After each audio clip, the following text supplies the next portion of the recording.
하나님 말씀 같이 보시겠습니다. 하나님 말씀은 신약성경 히브리서 5장 11절부터 14절까지 말씀입니다. 모두 자리에서 일어나셔서 하나님 말씀 공독할 때 김하랑 선교 나와서 공독하겠습니다.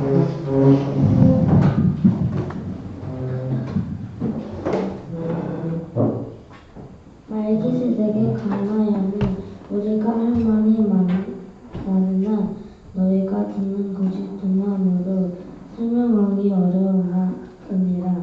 때가 오래되었으므로 너희가 마땅히 선생이 되었을 터인데 너희가 다시 하나님의 말씀의 초보에 대하여 누구에게서 가르침을 받아야 할 처지이니 단단한 음식은 먹고 젖이나 먹어야 할 자가 되었도다.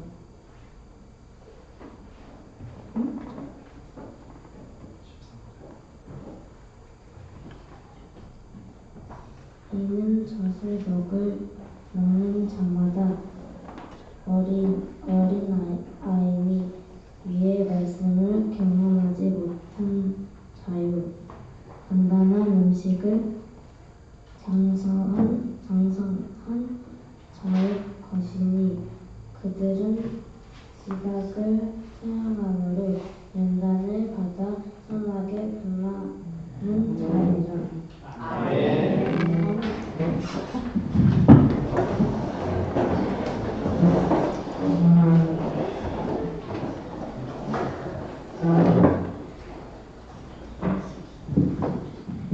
10월달에 건강보험공단에서 하는 건강검진을 했어요. 건강검진 다 하시겠지만 이것저것 여러 가지 검사를 진행하고 이제 결과를 이제 통보해 주죠.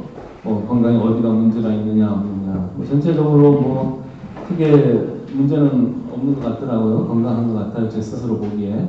그 결과지에 보니까 요즘에 그 심혈관 나이? 네, 그런 게 나오더라고요. 심뇌혈관 나이. 심뇌혈관 나이가 뭐냐 보니까 이 심장하고 뇌에 혈액을 공급해 주는 그 혈관의 전체적인 그 상태를 나타내는 것이라고 해요. 여러분도 그런 거 보셨어요? 네. 건강검진 하면 나옵니다. 국가에서 해주는 거 한번 유심히 한번 보세요. 의사가 그냥 이렇게 하세요. 그것만 듣지 말고 결과 좀 한 번씩 보세요. 거기 보면은 이제 심뇌혈관 나이 나오는데 제 심혈관 나이가 제 실제 나이보다 한 7살 정도 적게 나오더라고요. 다 그렇게 나오는 거 아니에요? 그냥 나름 혈관이 나쁘지는 않다. 근데 거기서 조금만 더 하면은 더 젊어진다 그렇게 나오기는 하더라고요. 나이 듦이 좋아요? 젊은 게 좋아요? 어린 게 좋아요? 젊은 게 좋아요? 네. 네. 그러니까 누가 보고 실제 나이보다 젊어 보인다고 하면은 우리가 대체로 다 좋아하죠. 어떤 그런 우리 그 신체의 그 나이, 건강 나이. 요즘 보니까 그냥 나이에다가 건강 나이, 신체 나이, 그렇게 얘기들을 많이 합니다. 또는 그 정신 연령, 정신 나이, 그렇게 얘기하죠. 그래서 우리 이 아이들이 생각하는 게 좀 사고가 또래 애들하고 좀 다르면은 되게 성숙하다, 애 어른이다, 그렇게 얘기를 하기도 하고, 어른이 되었음에도 불구하고 그 어른의 어떤 사고와 어른의 행동을 하지 못하면은 꼭 애 같다, 그렇게 얘기를 하죠. 어른 아이라고 얘기를 합니다. 그런 우리가 일상에서의 우리 신체의 나이는 어릴수록 좋다, 보이는 나이는 어릴수록 좋다라고 얘기를 하는데, 오늘은 이 나이 앞에 신앙을 한번 붙여봅니다. 신앙 나이. 신앙 나이는 어릴수록 좋을까요? 많을수록 좋을까요? 신앙 나이는? 신앙 나이는 이게 우리 신체 나이와는 달리 많을수록 좋다라고 그렇게 얘기할 수 있을 것 같아요. 그럼 우리 개인의 그 신앙 나이를 생각하기 전에 뭐 우리 동네 교회도 한번 나이를 한번 생각을 해봅시다. 우리 동네 교회가 이제 내년 1월이면은 이제 9주년이 됩니다. 9주년. 우리 사람 나이로 하면 이제 만 9살이 되는 거예요. 우리 동네 교회에서는 이제 2016년생이 누가 있냐면 우리 다은이 맞죠? 네, 다은이, 민우, 네, 9살. 얘네들이 커오는 것을 우리가 함께 지금 봤단 말이에요. 다은이 처음에 교회 왔을 때 유모차에 실려와가지고 네, 실려와서 네, 말도 못하고 그러던 애가 저렇게 컸어요. 네. 우리 아이들이 크는 것을 보면서 잘 컸다, 잘 크고 있다, 뭐 그렇게 우리가 눈으로 보고 확인을 합니다. 그러면 우리 동네 교회도 이제 9살이 되는데 우리 동네 교회도 잘 크고 있는 것 같습니까? 정상적으로 교회가 어떻게 이제 9주년 되는데 9살이 되는데 잘 크고 있는 것 같아요? 아니면은 성장이 좀 더딘 것 같습니까? 병이 들어 있는 것 같습니까? 어떤 것 같아요? 잘 크고 있는 것 같아요. 교회가 잘 크는 거 어떻게 확인할 수 있을까요? 우리 아이들이 잘 크는 거는 우리 눈으로 확인이 되잖아요. 눈으로 이제 확인이 되는데 교회가 잘 크고 있다. 이것은 어떻게 확인을 할 수 있을까? 나름의 뭐 여러 가지 뭐 지표들을 가지고 교회가 잘 크고 있느냐, 건강하냐, 병들었느냐 뭐 그런 것들을 확인할 수는 있을 것 같습니다. 뭐 아프지는 않은 것 같아요. 아프지는 않고 뭐 나름 크고 있는 거는 같은데 쑥쑥 잘 크고 있느냐라는 것은 뭐 사람마다 보는 기준에 따라서는 다르겠죠. 자, 교회는 그렇고 그럼 이제 우리 각자의 어떤 그 신앙 나이를 한번 생각을 해봅시다. 신앙 나이 어떻게 우리가 나이를 측정할 수 있을까요? 내가 교회에 처음 출석한 그때부터 해서 뭐 지금까지 뭐 1년이면 1년, 2년이면 2년 그렇게 해서 우리의 신앙 나이를 측정을 할 수 있을까요?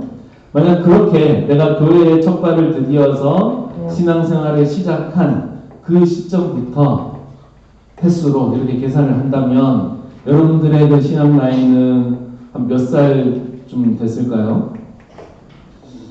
저는 뭐 여러 번 말씀드렸지만 처음에 교회에 나간 게 언제인지 저는 정확하게 기억이 안 나요. 안 나지만은 대충 한 76년 그쯤부터라고 하면은 지금 이제 올해가 24년이니까 그러면 그렇게 그냥 숫자적으로만 계산을 하면 지금 몇 살 됐죠? 76년에서 2024년 네, 한 49살 이렇게 되는 것 같아요. 그런데 과연 우리의 신앙 나이를 내가 교회에 첫 발을 내딛고 신앙생활을 하는 그 시점부터 해서 지금까지의 어떤 연수 그걸로 측정을 하는 게 맞을까? 만약 그렇게 한다면 뭐 제가 그 신앙 나이가 49살이라고 하면 과연 내 신앙 나이가 49살에 맞는 그러한 신앙의 모습을 보이고 있는가?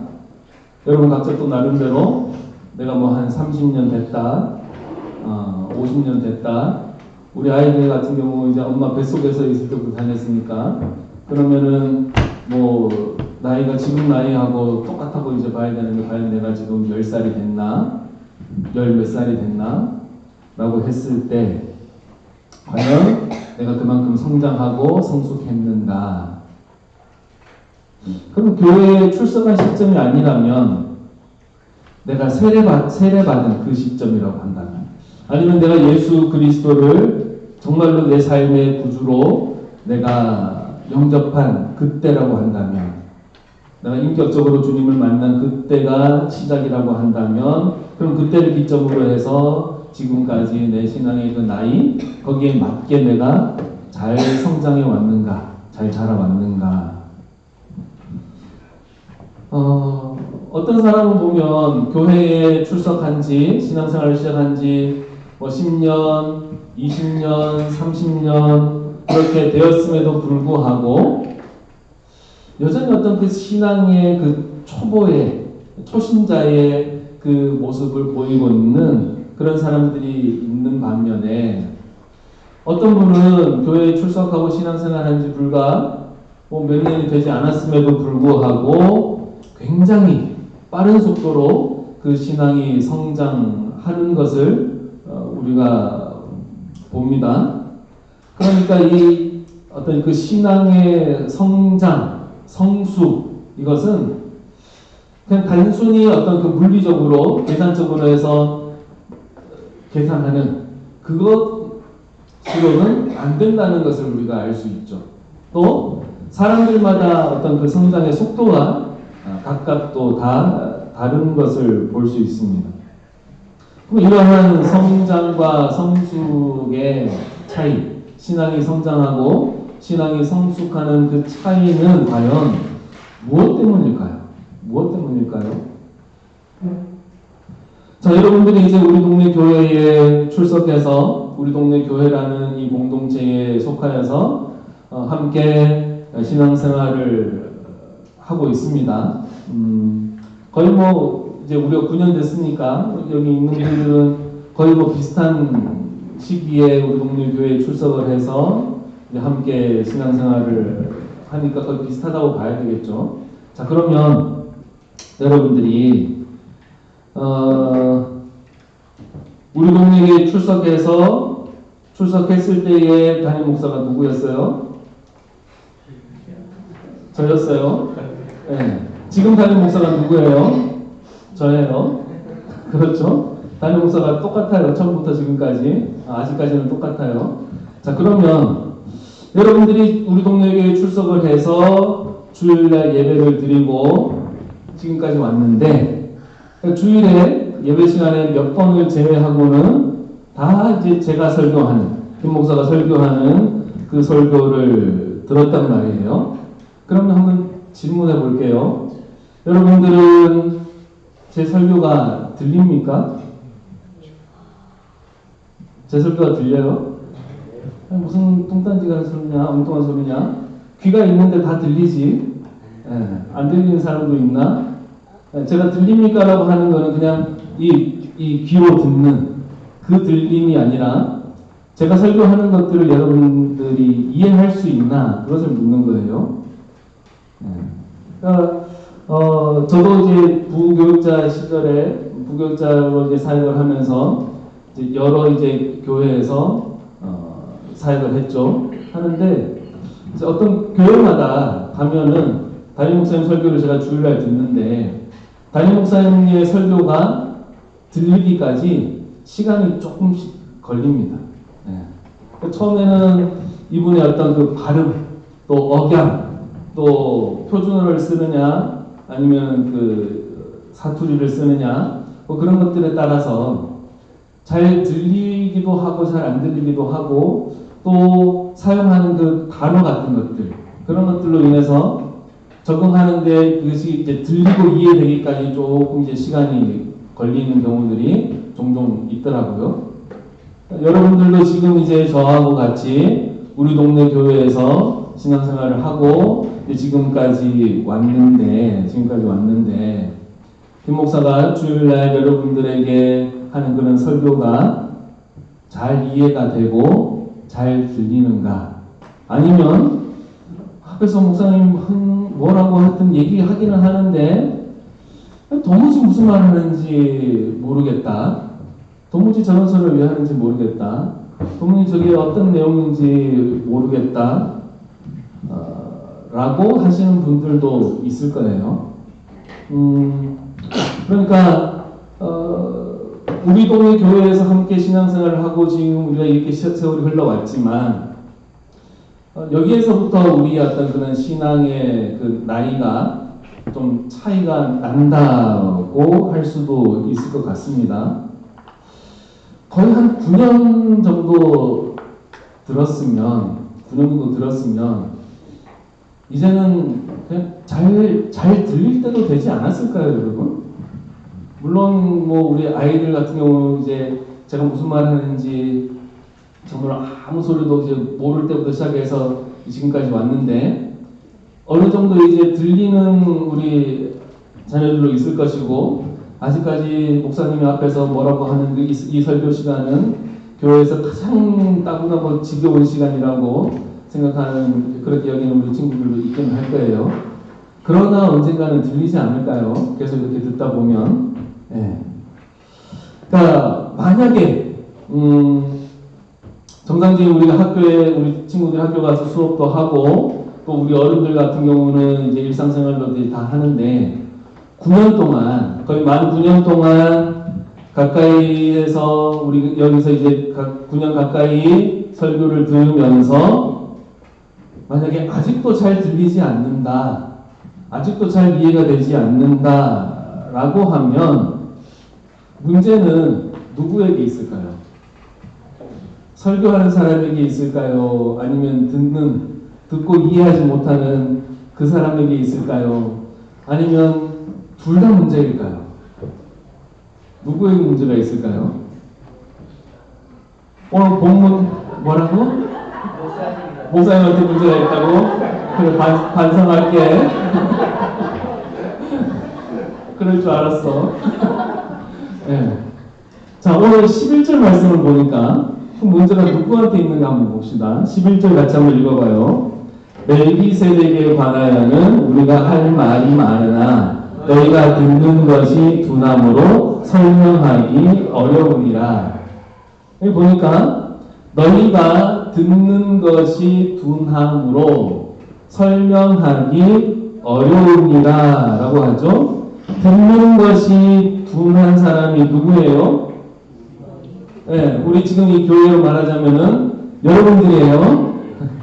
회중이에요. 청중이에요. 그러면 설명하기 어렵다고 한 사람은 누구예요? 앞에 있는 목사예요. 네. 청중이 듣는 것이 둔하니까 이 멜기세덱에 관하여라는 것은 뭐냐면은 그리스도의 그 구속사에 대해서 그런 것에 대해서 이 교사나 목사가 참 이 해주고 싶은 가르쳐주고 싶은 내용이 정말 많아요. 많은데 듣는 사람이 둔하다고 하죠. 그러니까 들을 귀가 둔한 거예요. 그래서 설명을 도대체 이걸 어떻게 해야 되지? 설명할 거는 참 많은데 참 설명하기가 어렵다. 그렇게 얘기하고 있는 거예요. 그러니까 들을 귀가 없다라는 것은 무엇이냐? 들어도 이해하지 못한다는 것이죠. 우리 마가복음에서 보면 예수님이 그런 말씀 많이 하셨어요. 들을 귀가 있는 자는 들을지어다. 그랬거든요. 들을 귀가 있는 자는 들을지어다. 예수님께서 하시는 그런 말씀에도 예수님께서 말씀하시는데 그것을 우리 몸에 있는 귀로는 다 듣지만 그것을 이해하는 사람이 있는가 하면 이해하지 못하는 사람이 있다는 것이죠. 그러니까 이해할 수 있는 그 들을 귀가 있는 사람은 들을지어다 그렇게 얘기를 하셨어요. 여기서 보면 너희가 듣는 것이 둔함으로 설명하기 어렵다 했는데 그러면 여기에 있는 이 본문에서 듣는 것이 둔한 사람들 이 사람들의 어떤 그 신앙의 그 연륜이 믿은 지 얼마 안 된 초신자인가 12절에 보니까 뭐라고 얘기하면 때가 오래되었으므로 너희가 마땅히 선생이 되었을 터인데 라고 얘기하죠. 그러면 이 사람들은 믿은 지 오래된 사람들이라는 것이죠. 때가 오래되어서 너희가 선생이 되어야 될 터인데 선생이 될 위치까지 갔는데 11절에는 뭐라고 너희가 듣는 것이 둔함으로 설명하기가 어렵다라고 얘기하죠. 이 사람들이 이미 예수님을 믿은 지 신앙의 연수로는 오래된 사람들이에요. 그런데도 듣는 것이 둔하다는 것은 무엇을 말해주는 거예요? 신앙의 연수가 오래되었음에도 불구하고 이 사람들의 신앙은 잘하지 못했다. 그것을 지금 얘기하고 있는 것이죠. 분명히 세월이 흘러감에 따라서 이들이 성장을 해서 마땅히 선생이 되어야 되는데 아직까지도 듣는 것이 둔한 수준에 있다는 것이죠. 그럼 문제는 누구에게 있는 거예요? 문제는 듣는 사람에게 있다는 것이죠. 네, 듣는 사람에게 있다는 것이. 저희 책임은 회피합니다. 목사에게 문제가 없는 거예요. 듣는 사람에게 문제가 있는 거예요. 자, 흔히 이렇게 생각하는 사람이 있어요.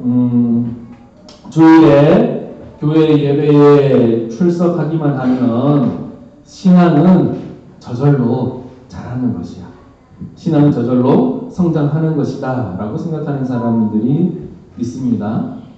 또 나는 뭐 그렇게 노력하지 않아도 최소한으로 교회에 예배에 출석만 하면서 내 신앙이 저절로 어느 순간 자라있기를 바라는 그런 사람들도 있습니다. 근데 여러분도 잘 아시다시피 신앙이 그렇게 자라는가요? 신앙은 그렇게 자라는 게 아닙니다. 그러니까 우리 아이들이 학교에서 배우고 자라는 것, 우리가 학교 다닐 때 배우면서 자라는 것하고 똑같아요. 학교만 다닌다고 유치원 가고 초등학교 가고 중학교 가고 고등학교 그냥 간다고 해서 그만큼 내가 성숙한 사람이 됩니까? 아무것도 하지 않고 그냥 학교에 가서 가만히 앉아만 있다가 집에 오고 갔다가 오고 그런다고 내가 성장하고 성숙합니까? 아니잖아요. 우리가 학교에 다닐 때 또 우리 자녀들이 학교 다니면서 그 수준에 맞는 교육을 받죠. 그 수준에 맞는 교육을 받고 그 지식을 습득을 하죠. 또 학교에서 친구들과 어울리고 또 선생님과 또 이제 뭐 선배 후배 사이에 어떤 사람 사이의 관계에서 이런저런 일들을 겪으면서 사회성도 키워지죠. 네. 그런 과정이 그냥 내가 저절로 되는 것이 아니라 그 수준에 맞게 내가 노력하잖아요. 공부하잖아요. 지식을 공부하고 또 몸으로 부딪히면서 삶을 배우잖아요. 배우고 익혀서 그것이 내 것이 되는 거죠. 그런 과정들을 통해서 내가 성장하고 성숙하는 것이죠. 그러니까 이 성장하고 성숙하는 데는 노력이 필요한 거예요.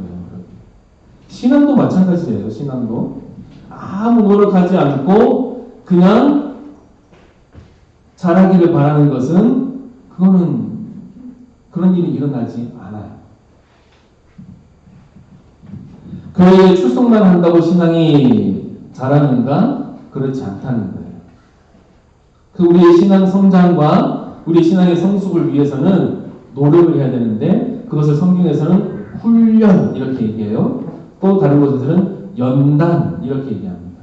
훈련과 연단이 필요한 거예요. 자, 그럼 그 훈련과 연단을 우리가 어떻게 해야 되는가?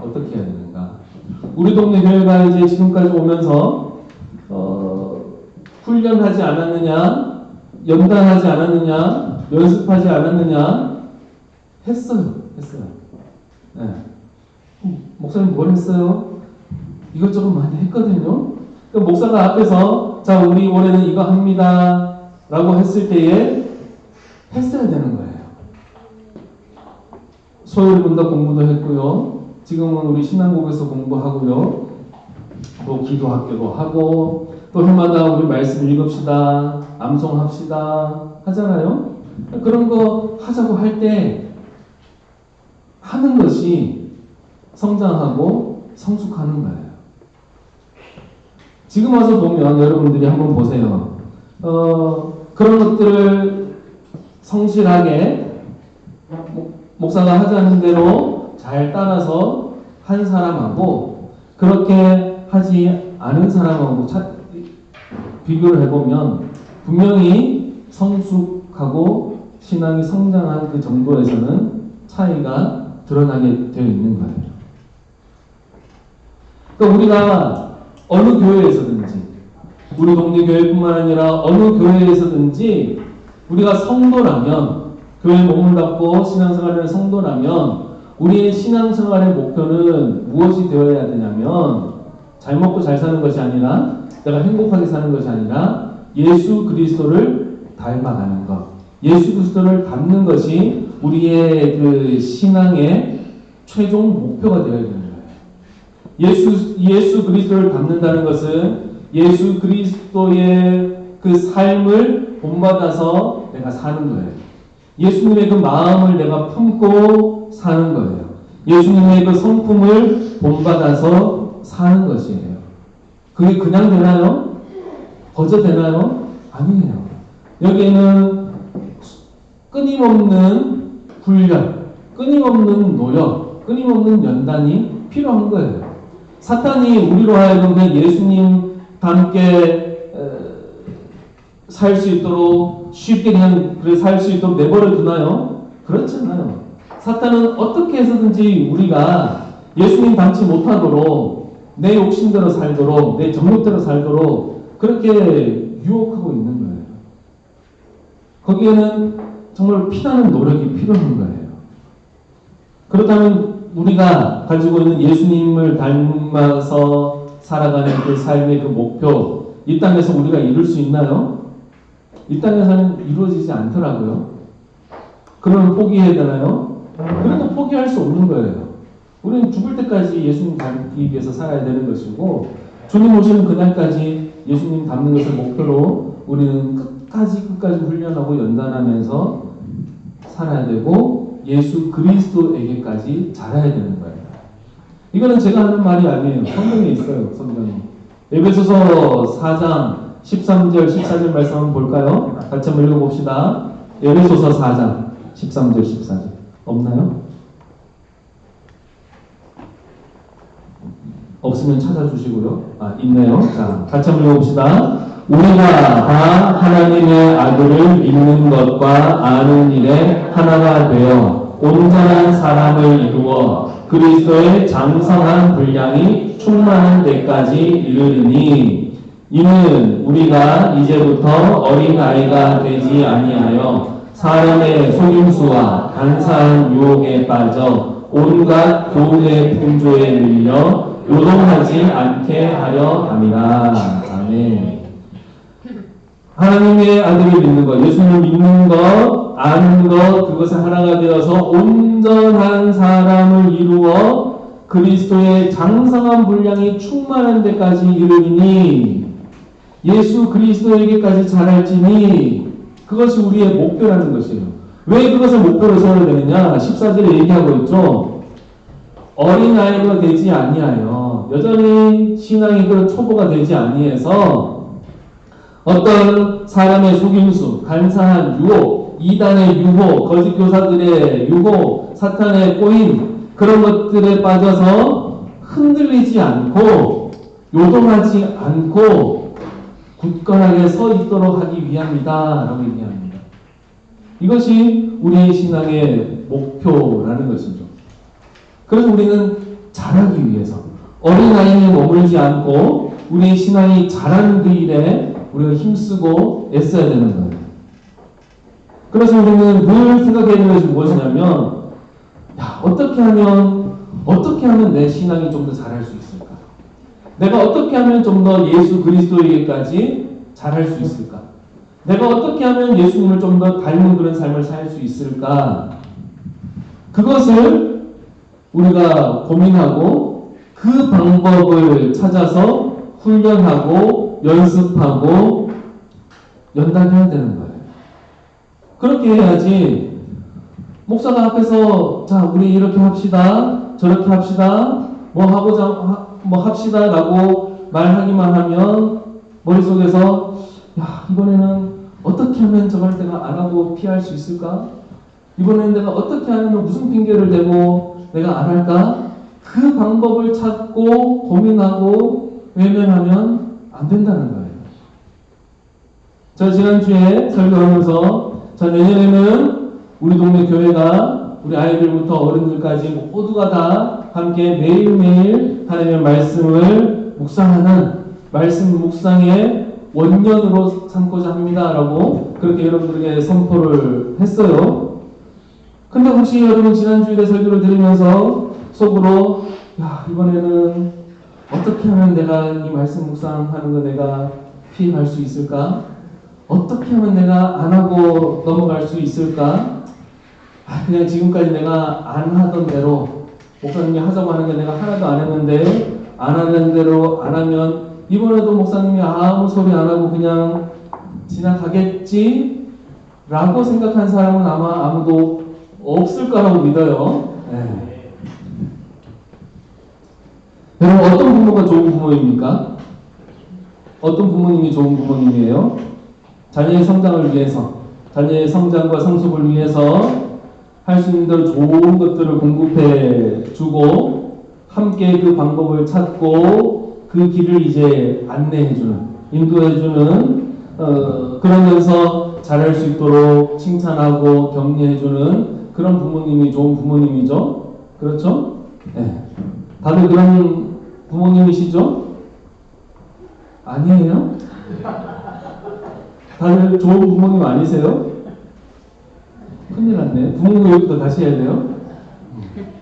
자, 그런 부모가 좋은 부모라고 해서 만약에 늘 자녀들 귀에 듣기 좋은 달콤한 그런 소리, 듣기에 좋은 말만 하는 그런 부모가 반드시 좋은 부모인가? 그렇지 않죠? 자녀들이 잘못하면 그 잘못을 지적을 하고 책망하고 꾸짖고 그 잘못을 하지 않도록. 왜요? 잘못된 길로 가도록 내버려두면 그 좋은 부모가 아니니까. 옳은 길로 바른 길로 갈 수 있도록 안내해주고 필요하면은 징계도 하고 꾸짖기도 하고 그렇게 하는 부모가 좋은 부모죠.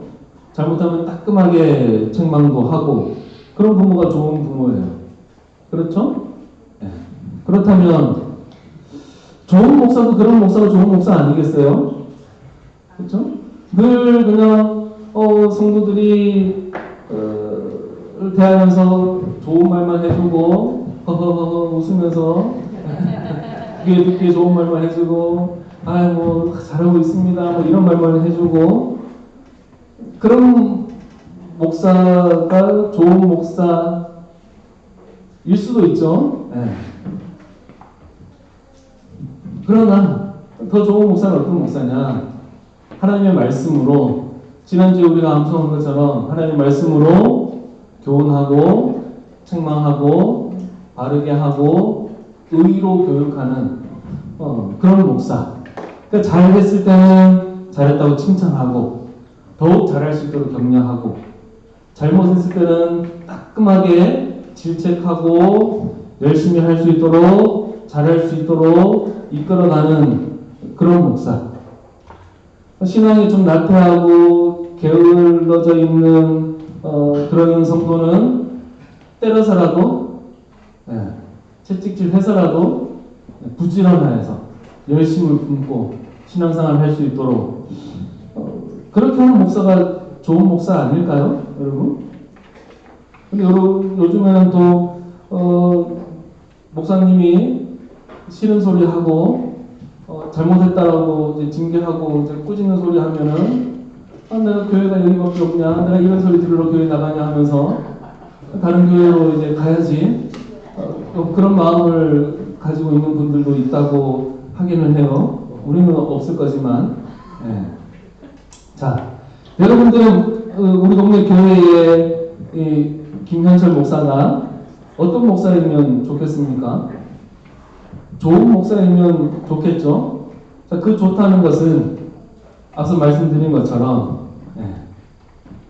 잘하면 칭찬하고 잘못했을 때는 꾸짖고 게을러 있으면은 발로 차가면서 같이 이제 끌고 가고 이끌어가는 그런 목사가 좋은 목사 아니겠어요? 바울 사도가 로마서에서 그렇게 말해요.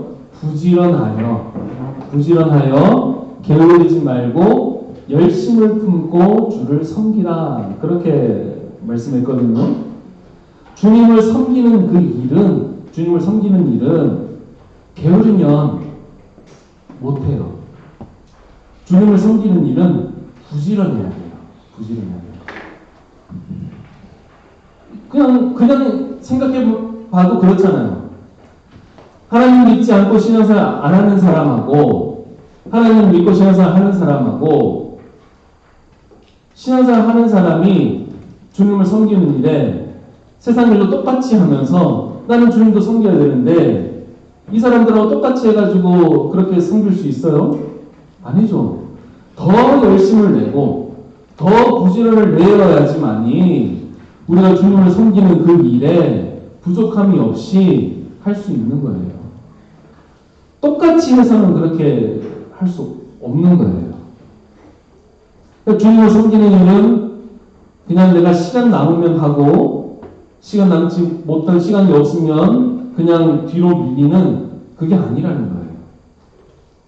내가 어떤 이 교회에 출석하고 예배 드리는 것을 나의 여가 생활이나 또는 나의 문화 생활이나 사람들과의 어떤 그 관계를 맺기 위해서 그냥 하는 나의 그 사회에서의 어떤 지위와 어떤 그 관계 유지를 위해서 하는 것이 아니라는 것이에요.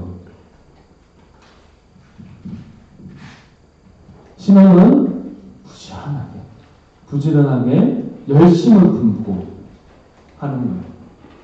그래서 우리가 부지런하게 열심을 품고 계속 주님을 섬기는 그 일에 힘쓰고 애쓰고 노력하다 보면 어느 순간 자기 자신을 보면서 놀랄 거예요.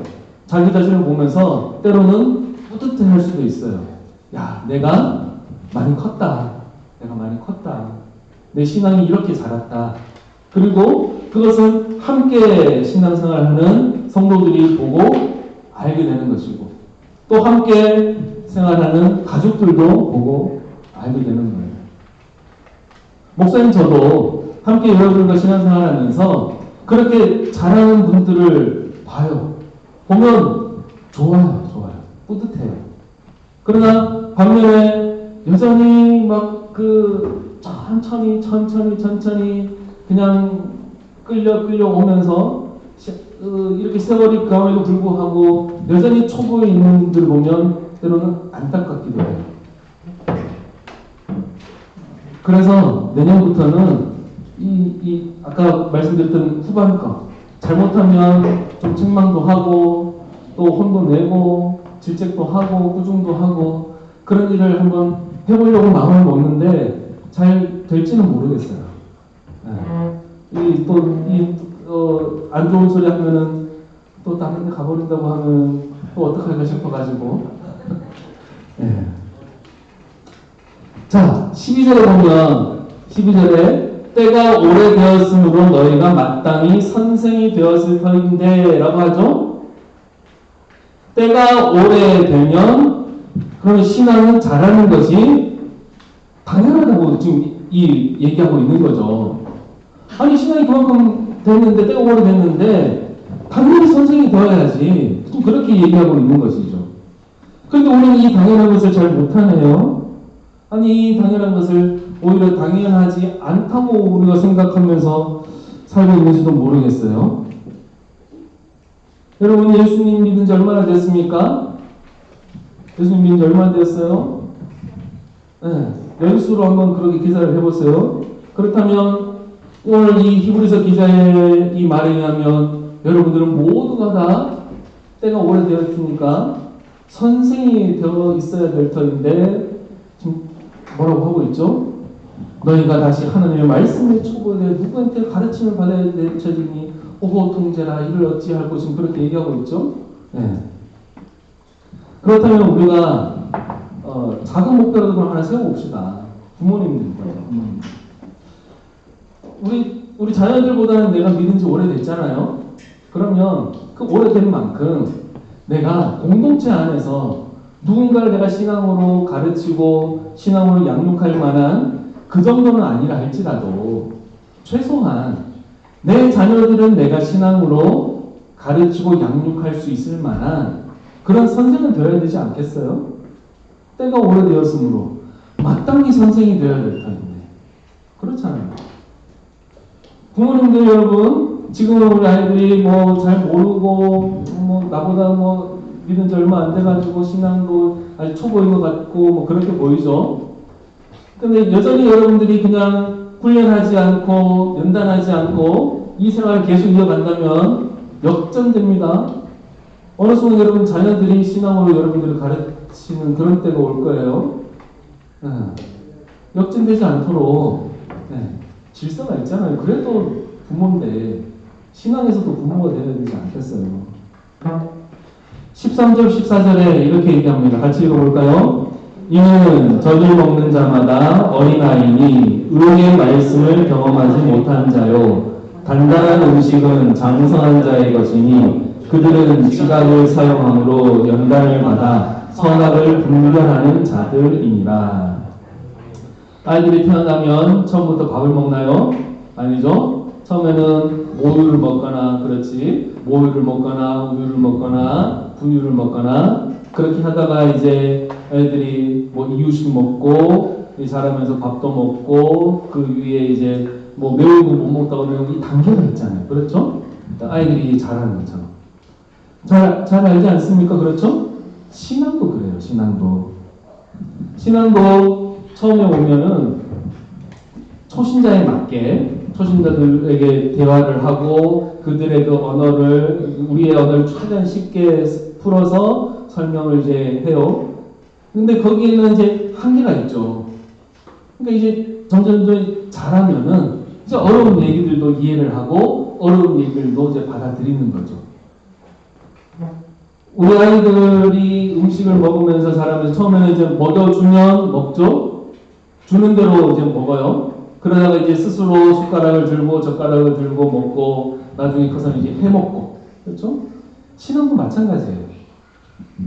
여러분들이 스스로 하나님의 말씀을 먹을 수 있어야 되는 거예요. 그리고 말씀이라는 것을 그냥 내가 듣기에 좋은 그런 뭐 늘 격려하고 칭찬하는 그런 것들만 막 빨간 줄 꺼놓고 밑줄 꺼놓고 암송하는 것이 아니라 이 말씀은 우리로 하여금 바르게 하고 의로 교육하죠.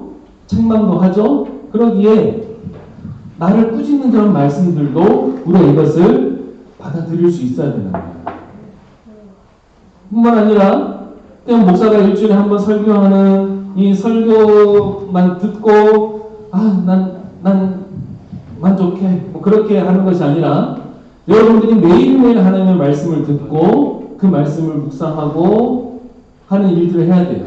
왜냐하면 여러분 각자에게 매일매일 하나님께서 여러분들에게 주시는 여러분들의 상황과 여러분들의 주변의 환경과 여러분들의 마음 상태와 그 모든 것들을 이제 복합적으로 다 보시고 아시는 성령 하나님께서 하나님의 말씀을 가지고 여러분들을 그런 것들을 극복하고 이겨나가고 때로는 칭찬하시는 것들을 들어야 되는 거예요.